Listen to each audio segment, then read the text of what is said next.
Ladies and gentlemen, it is week 0 college football, the moment that we've been waiting for. Even though all of these games really don't feature anybody sexy, it doesn't matter because it's college football nonetheless. We appreciate you guys being here. We're just going to walk through some of our favorite games, some of the picks that we have for these games, give what we think, drop those picks, make it super easy, super quick. If you haven't followed the show before, every week we have a college football segment and an NFL segment where we drop our favorite picks, kind of why we think that, and then that's it. We like to keep it simple for our followers. A little update: we do have some news. We are developing a product that we hope to release here soon for a few test users, and we are also going to rebrand, but we can't give that away quite yet. If you're watching this, drop your favorite lines and your favorite bets for college football week 0. We love to hear that from the crowd. Please, hit us up. What do you think that we missed? What do you agree with? What do you disagree with? Drop that all in the comments. And also make sure to like and subscribe if you're watching on YouTube. Enough of that mess. College football week 0, the biggest game on the board, Navy at Notre Dame, but technically this game is in Dublin, Ireland. Notre Dame is favored by 20.5 points. Some books have it at 21. Right now, as it stands, 68% of the bets are on Notre Dame. 33% of the money is on Notre Dame. Subsequently, that means 32% of the bets are on Navy, and 67% of the money is on Navy. There's quite a bit of discrepancy here if you look at it. So the majority of the public is betting on Notre Dame. However, the majority of the money is going on Navy. Seems like quite a big mismatch, something that we may be able to exploit. I don't know. Seth, in this game, who are you taking? And let me hear why. I'm rocking with Navy plus 20.5, and I'll tell you why. Notre Dame, we have seen get off to very slow starts the past couple seasons. They lost to Marshall, and it's had some rough starts, but the problem here is I don't even know if that's going to be as much of a factor as Navy's offense. So even if it isn't as successful as they want it to be, man, those drives can be 9 to 10 minutes. So if Navy even gets on the board a couple times, I could see Notre Dame having a hard time hold on to the ball and not letting Navy drag the clock out. So I honestly think it'll be low scoring as well, which is why I kind of see Notre Dame having a hard time scoring more than 21 points in Navy. Mm-hmm.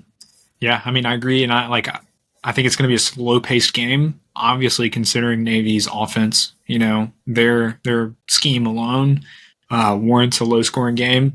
But these two teams are, Notre Dame has had a respectable defense, so that might limit scoring as well. Navy, it can go either way.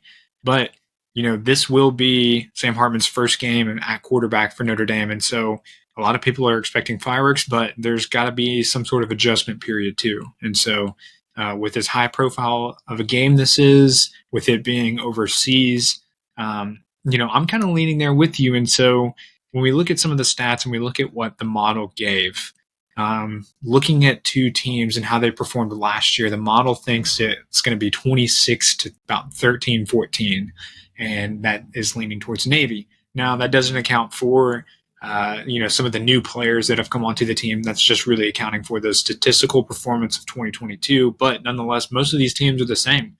And so Navy, they had some poor offensive metrics overall. However, there is some optimism there. And, they obviously were top of FBS and rushing yards per game. And then, believe it or not, amidst all of their bad performance metrics in the passing game, just due to the lack of volume in the passing game, they did lead. They were top 20 in the FBS in passing yards per completion. So that was at 19.07. So they like to attack deep, and it kind of comes to an element of surprise. So wouldn't be expected if they got really deep in their bag. These offenses, middle of the pack. We'll see what it looks like with Sam Hartman, but man, I agree. I'm going to roll with the model here. I think something like a 10-point win for Notre Dame is more in play rather than a full 20 points. So I'm also going to follow the money on this one. Give me Navy plus the points. If you can find it plus 21 on some books, I would do that as well. That's 3 full touchdowns. I love it. I love it. Next big one, Hawaii at Vandy. Vandy is 17-point home favorites. This game was a bloodbath last year. It was like I'm pretty sure Vandy scored some 60 points, yep. I believe, or 63, and so there's a lot of steam coming in for Vandy. However, looking at it, 53% of the bets are on Hawaii, 46% of the money is on Hawaii. And subsequently, 47% of the bets are on Vandy, 54% of the money is on Vandy. You can get plus 18 on some books. It looks like there's some sharp money on Hawaii. Seth, who do you have in this game and why? So I am going against probably a lot of people's better judgment. I am taking Hawaii here. I don't know. I remember last year's game was a perfect opener for the football season. I believe it was week 0 or week 1, the same as last year. But it was surprising because I remember Hawaii had a decent start. I think they went up 7-0, and then Vandy just took him to the woodshed. And it was like, is Vandy back? Because I remember there was, like, early season, there was a lot of hype around Vandy. It's like, this team might actually be improved. But no, I think they regressed this season. I think their football stadium is a good symbolic example of what their football year is going to be like. It's going to be developed. It's not going to be ready for the season. And I'm not saying Hawaii is anything special, but I think they can keep it within 17 points. Yeah, I mean, I don't know.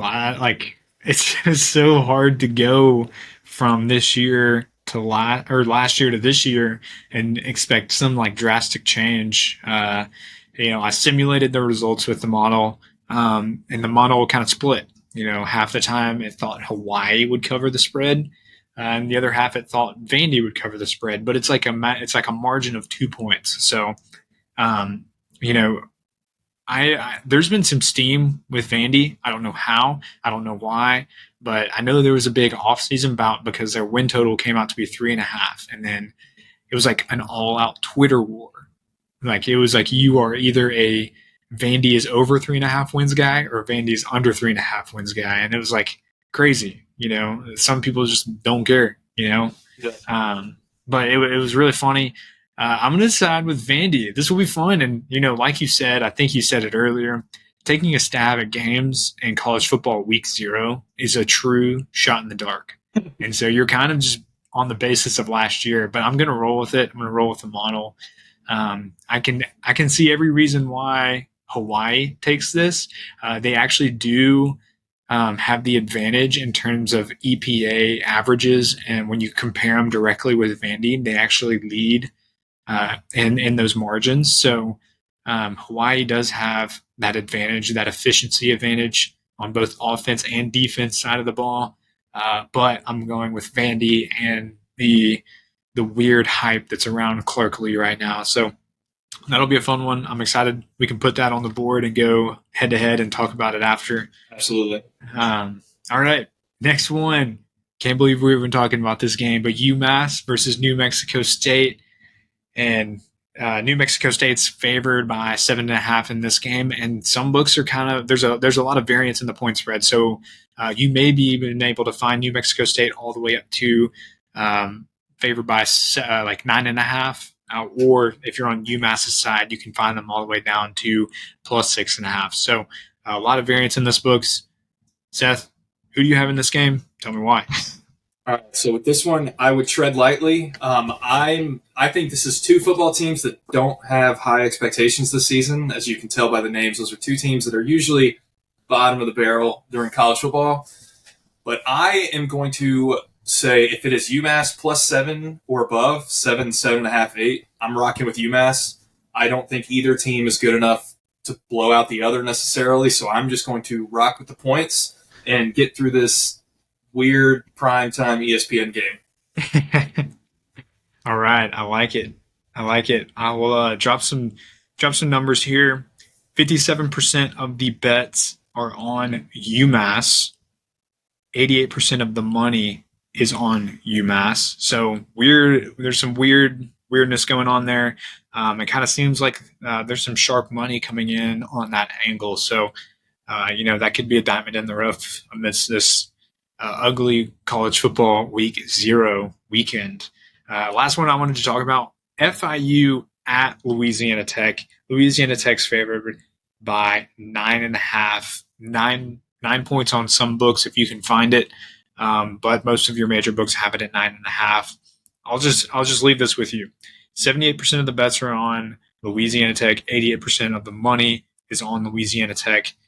It's kind of lopsided in Louisiana Tech's favor, but I think there's some sharp money coming in on Louisiana Tech. That number has stayed put regardless of what's happened. And, I think that FIU is going to drop off the face of the earth. So last year they had one drop, and I think it's going to get even worse this year. And so that they're going to fire the guy that's leading the pack over there. I really like Louisiana Tech when I do a statistical comp between the two. And I think that seeing how much money has come on Louisiana Tech without the line moving, it gives me like these really weird, it gives me some hesitation, but Louisiana Tech minus 9.5 for me. The last one I wanted to talk about was San Jose State at USC.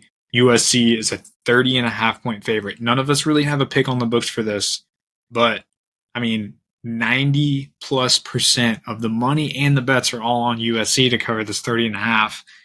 Is there for any reason you would mess around with this game? And what would you do if you did?